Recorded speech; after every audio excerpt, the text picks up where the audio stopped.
There is something so magical about finding inspiration that just speaks to you. I have been thinking a lot lately about the kind of work that makes me happiest, and it's this, a design that feels like it could have been found in a forgotten corner of a vintage shop. What I didn't know was just how much this project would push me. Working with decoupage, hand painting dozens of tiny flowers, and figuring out how to make all of these elements seem like they fit together. But that's what I love about making. The challenge, the layers, the slow transformation of materials into something that tells a story. So let me show you how this came together piece by piece.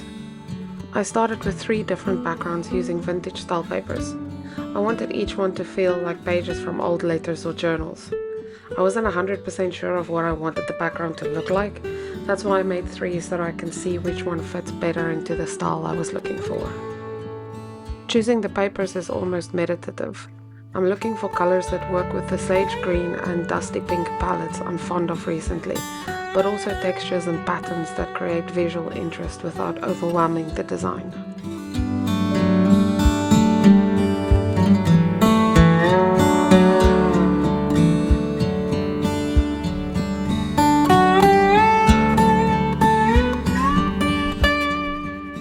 The decoupage process is slow and deliberate.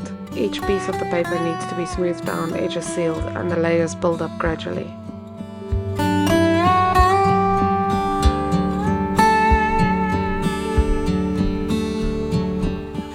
These little gold accents and decorative strips add just enough shimmer without feeling too modern. I want this to feel classic and timeless.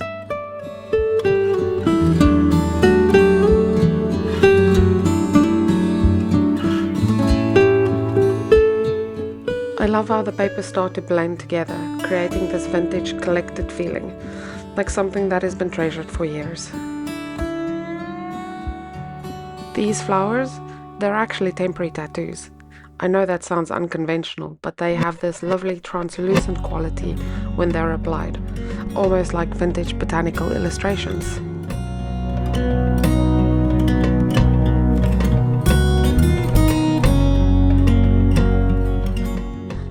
Once everything was dry, now it is time for the satisfying part, trimming away the excess.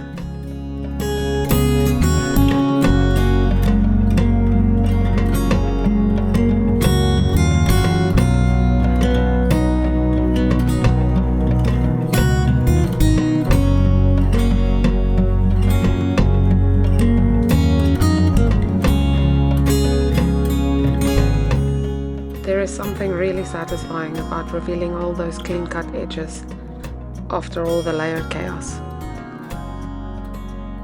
Next came the polymer clay work. I have selected to use this vintage style flower mold for the ornate frame. It is going to be the anchor piece that holds this whole composition together.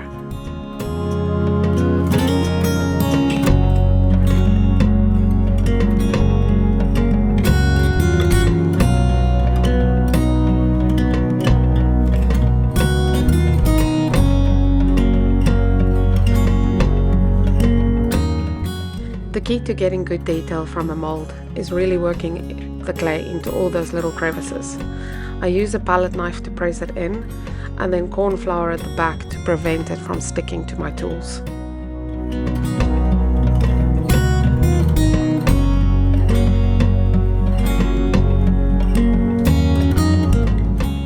A rolling pin helps ensure everything is pressed evenly.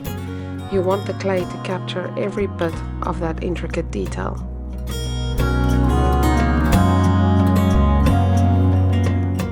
And then this is always the moment of truth.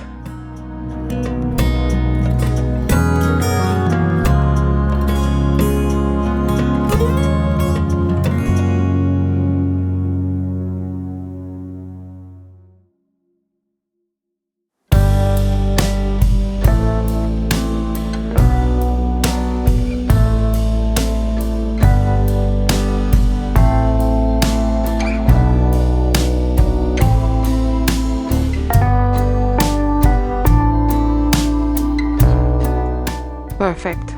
All of those details came through beautifully. Now it was time for the flowers. I cut out a dozen of these flower shapes. They are going to fill in around the butterfly and create the abundant, garden-like feeling I am going for.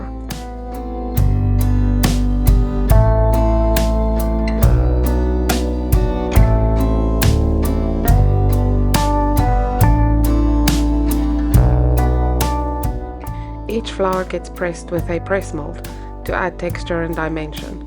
This makes the flower more realistic.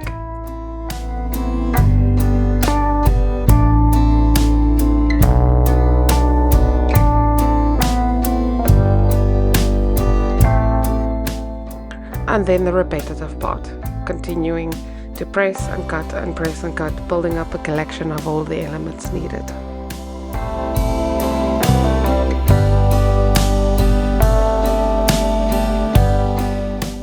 Into the oven they go. Now we wait. Now it's time for the puzzle of figuring out where everything should go. The frame creates a natural focal point and the brass butterfly sits in the center.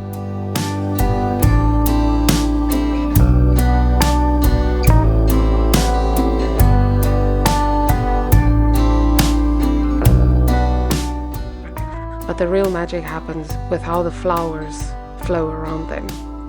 I move things around constantly at this stage. Does the flower cluster balance that one? Does the eye flow naturally around the design?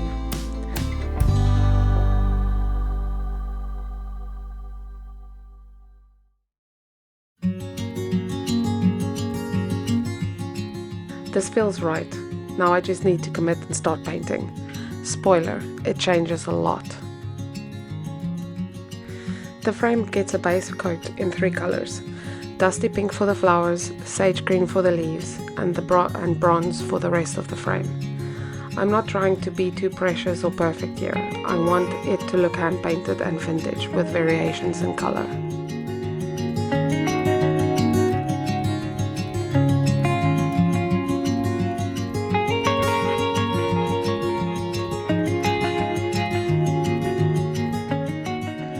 I'm working the paint into all of those intricate details, making sure that every crevice gets covered. It takes a few layers to get that rich, opaque coverage I'm after.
This part takes time, building up the color, making sure the coverage is even, and layering everything to create depth.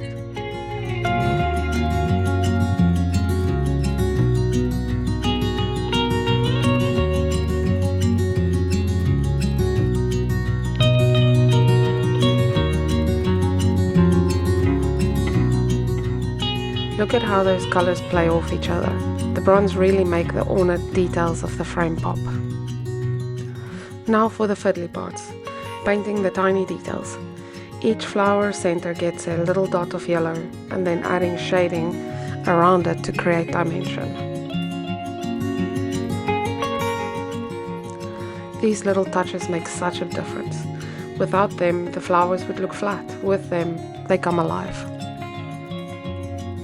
The shading is subtle, but it creates depth, making some of those petals recede and others come forward.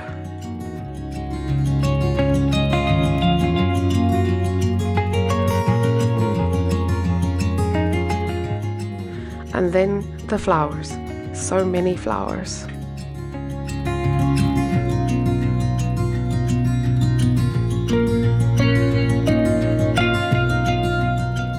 Each one gets the same treatment, solid sage green or dusty pink, fully saturated so none of that grey clay shows through.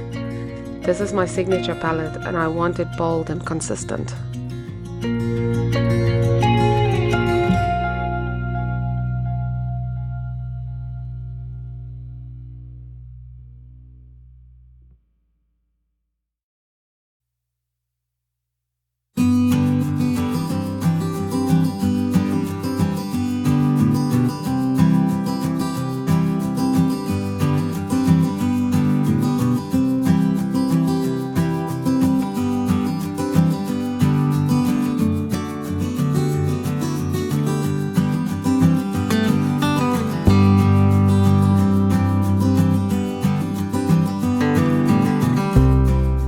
The variation comes from the sculpted details themselves.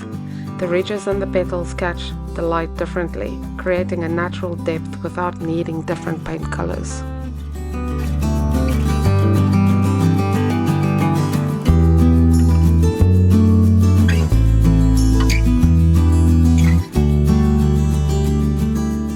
Finally, it is time for it all to come together.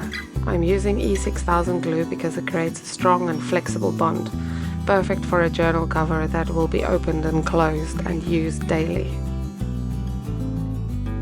I start following my original layout plan, but as I begin gluing things down, I realize some adjustments needs to be made.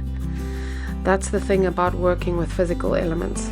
Sometimes what looked good unpainted needs adjusting once everything has color. Working section by section, repositioning as I go. This is definitely one of those trust the process moments. It's messy and uncertain until suddenly it's not.